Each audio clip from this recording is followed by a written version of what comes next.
Sanibona, phinde ngibingelele nje futhi namhlanje ngalethuba ngalomzuzu ngaleli hora. Sibonge umnini mandla wonke, sibonge uNkulunkulu ongamandla, oyinsindiso, ugqozi, uwuphilo, uthando, uthango, yikho konke ngezikhathi zonke. Sibonge ukuvuka, sibonge ukuphila, sibonge ukuthi sivuka sisabona, sivuka sisezwa, sivuka sisahamba, sivuka sisakhuluma, sivuka sisakwazi ukwenza konke ngomusa wakhe nangesabelo sakhe, aphinde wasibusisa ngaso futhi nanamhlanje. So okubalulekile bantu baNkulunkulu ekumele sikwazi siqikelele ukuthi siqonde ukuthi siphilelani, siqonde ukuthi sivukelani, siqonde ukuthi konke esikwenzayo sikwenzelani, ukuze ngokuqonda kwethu sikwazi ukuthi senze okufanelekile nokulungile ngaso sonke isikhathi. Kumele uhlale njalo uzikhumbuza ukuthi hayibo kombe kuwukuthi, kombe kuwukuthi, njenganenyama yakho akithi uhlale uyikhumbuza njalo ukuthi kumele udle, uhlale uyikhumbuza njalo mase sixoxa ukuthi hayibo nali ikhanda, hayibo ngaze ngalamba, hayibo kwazi ukuthi uyazikhumbuza ngokuthi udle, ukhumbuze ukuthi hayibo kombe ngidinga amandla, ukhumbule ukuthi kombe ngidinga ukuba hydrated, kombe ngidinga ukuthi nokuthi ngokufakayo uyazikhumbuza wena ukuthi wenzani, uphilelani, uhambaphi futhi kumele ufinyelele kuphi. So ngaso sonke isikhathi bantu baNkulunkulu yonke into idiphende kuloko esikufakayo kithina okuzodetermine ukuthi kuphuma ini, ngoba ngaso sonke isikhathi unjani ubhodla okudlile. Angeke uze uthi uphuza amanzi ebese ubhodla ijuice, ngeke kanjani, uzobhodla wona amanzi la waphuzile. Futhi-ke amanzi-ke angikholwa ukuthi anephunga thizeni uma uphuza amanzi kube khona ozokubhodla, kepha ngaso sonke isikhathi uhlezi ukukhipha lokho okudlile. So siphile lapha emhlabeni ukukhiqiza, siphilele i-production, siphulela ukwenza okuthize. So ngokutholayo noma okufakayo kuyakwenza yini ukuthi ukuthole lokho okudingayo? Ngezinto ozifaka emzimbeni wakho uyakwazi yini ukuthi uproduce, uyakwazi yini ukuthi ukhiphe okufanelekile ngaso sonke isikhathi? Mengabe uphuzile uyakwazi yini ukuthi usebenze uproduce, wenze umsebenzi kahle ngendlela efanelekile? Cha, awukwazi. Kunalokho uyakhathala, kunalokho uyadikibala, kunalokho kwenzeka izinto eziningi ezehlukahlukene. But if uvuka ekuseni ngendlela ojwayele ukuthi wenze ngayo iroutine yakho, mhlawumbe uphuza amanzi ashisayo, uphuza amanzi awomo, uhambe emsebenzini, mhlawumbe uqala u-exercise, uqala ujime, uqala wenze zonke lezi zinto ngokufaka emzimbeni wakho, ikona okuzokhipha okukhona. Because ngaso sonke isikhathi siyafaka sikhiphe, sifake sikhiphe, but masazi ukuthi impilo i-spiritual ngendlela eyisimanga, impilo ingumoya. So everything sazi ukuthi esifakayo lapha emzimbeni yethu kusuke kuyispirit okungabi lula ukuthi usikhiphe. Kufana noma uzodla ukudla njalo, udla into ezimnandi, into enoshukela, ijunkie nani nani, akubi mnandi mase ufaka umuthi okhipha inyongo, akubi mnandi mase ufaka umuthi okhipha. And uNkulunkulu sekwaveza ukuthi ngampela kahle lezi zinto lezi izona nyongo kahle kahle lezi zinto lezi ezidliwayo lapha ngaphandle. Whether udla ama-chips too much, whether amakhekhe, whether ojuice, whether whatever sukuyikhona, izona ngampela ezikhiqiza inyongo. Uthi uma uyidlile lento wayidla kakhulu walala bese uphupha izinto ezi-strange bese bethi amaphupho enyongo. Impela kusuka amaphupho enyongo ngoba usuke ufake ama-spirits angcolile okuzobe iwona zo-influencer your visual life masulele ebusuku. Ufake ispirit esingcolile vele uzophupha ukungcola. Because zonke lezi zinto zigcwele ukungcola, kuphathi lama-chips lawa abovu babeze ngokuthi yini isichitho. Udle leyo nto leyo vele uzocabanga ukungcola ngaso sonke isikhathi ngoba ufake ukungcola kuwena. That is why yonke into bantu baNkulunkulu ukuze sithe siwine sesifake ekudleni, ukuze sithe siwine sesifake emanzini, ukuze siwine sesifaka kuphi emoyeni.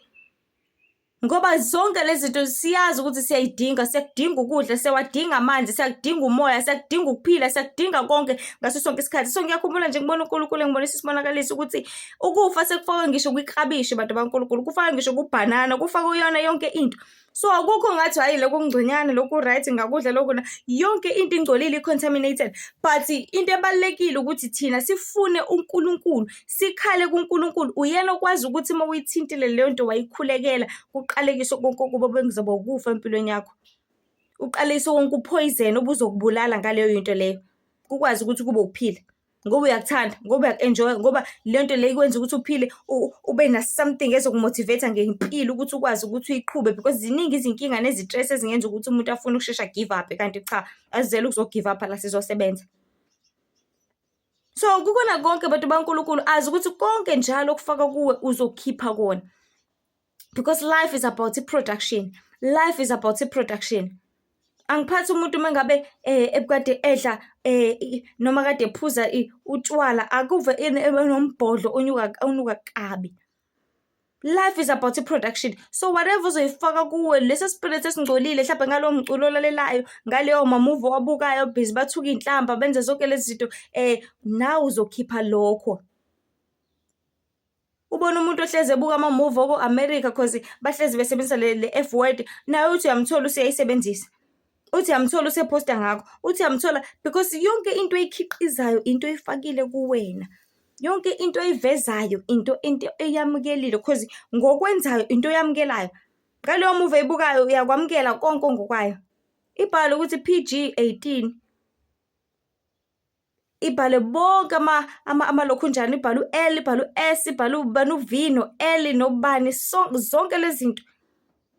But ukwamukele konke lokho kubuke. Because abantu baNkulunkulu uyazi into e-wrong ke ngiyibuke ngathi asive siyitolerate izinto ezi-wrong. Asive siyibekezelela izinto engamele ngabe siyayibekezelela. Asive sihlala lapho kumele ngabe sihleli khona.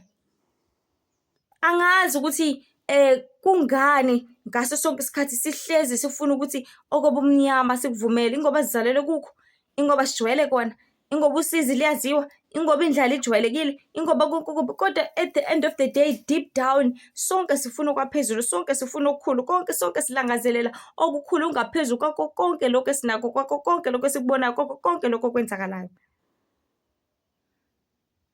So bantu baNkulunkulu masazi ukuthi likhona ithemba, sikhona isithembiso sokuphila okuphakade.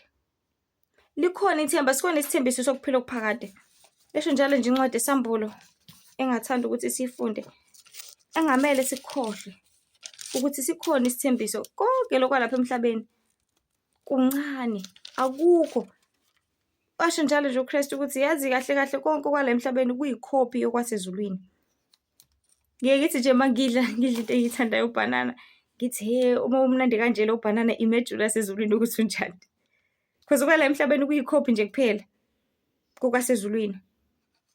Ezulwini ku-prepared yonke into engaphezulu enhle.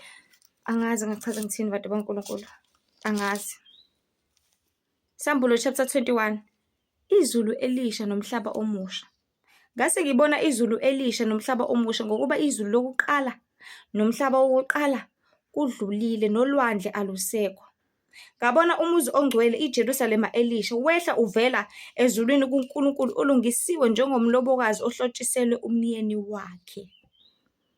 Ngase ngizwe izwi elikhulu livela esihlalweni sobukhosi lithi bheka, ithabanakeli likaNkulunkulu likubantu, uyakuhlala nabo babe ngabantu bakhe, yena abe nguNkulunkulu wabo. Azesule izinyembezi zonke emehlweni abo, ukufa kusayi kuba khona, nokudabuka, nokukhala, nobuhlungu akusayi kuba khona ngokuqala kudlulile. There will come a time bantu baNkulunkulu lapho khona kuzobe ngasekho ukufa ngoba akumnandi ukhanjelwa umzali wakho, akumnandi uhambelwe isihlobo sakho, akumnandi ukhanjelwa abathandiweyo bakho, akumnandi ukukhala, akumnandi ukudabuka, akumnandi ukuswela. Ngiyibuze mina ngithi if into uyithanda, if into uyidinga, why kanti kumele uqale uyikhandlekele uyisebenzele kangaka? And uNkulunkulu akuphendula ukuthi ingenxa yeqalekiso esingaphansi kwazo, eziza ngesono, ezeza ngabazali bethu bokuqala bona uNkulunkulu bedla lesa sithelo uNkulunkulu ethe bangasidli. So nathi ngokuqhubeka senze the very same sins, ngokuthi senze lokho ekuthiwa singakwenzi, ila khona nathi siqhubeka sihamba kuzona zonke lezo ziqalekiso. Sekumele ukuthi manje sishiseke, siqale sijuluke kuqala, sizale kabuhlungu kuqala, sekumele sikuthole kanzima kuqala before sikuthole ukujabula.